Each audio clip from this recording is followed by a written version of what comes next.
I remember right where I was in 8th grade in band class when the Columbine shooting happened. I remember seeing students my own age running for their lives from a place that they thought was safe, their own school. And you could say that I joined the gun violence prevention movement at that moment.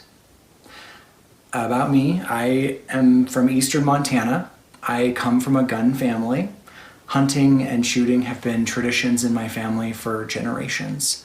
And I get that. I understand that. The real turning point for me was the Orlando massacre at Pulse.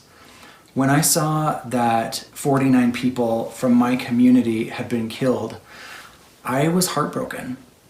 And I was full of rage. I knew that I needed to turn my pain into action, and so I started to educate myself.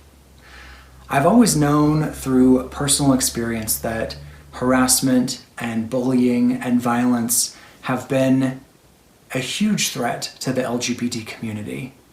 But from the Pulse shooting to youth suicide and anti-trans violence that has been happening across our country, my people have suffered because of the inadequate laws to stop gun violence.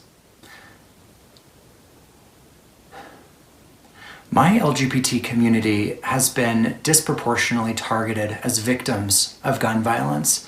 It happens to us more than it happens to straight people. And so since 2013, nearly 2/3 of the deadly violence towards transgender and non-conforming people involved a gun. The overwhelming majority of those victims were Black women under the age of 30. Gun violence is an LGBTQ+ issue, full stop. So what can we do? My generation has been rejecting the hate held by so many people and the indifference to gun violence. It doesn't have to be this way.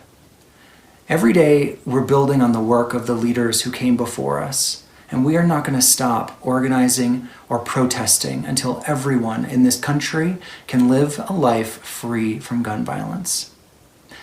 But we need you to join us.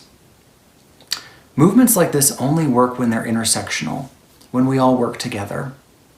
We need everybody to stand up and speak out against the threat of gun violence. Reach out to your local gun violence prevention chapter today on Twitter or on Facebook and see how you can volunteer to make this problem end with our generation.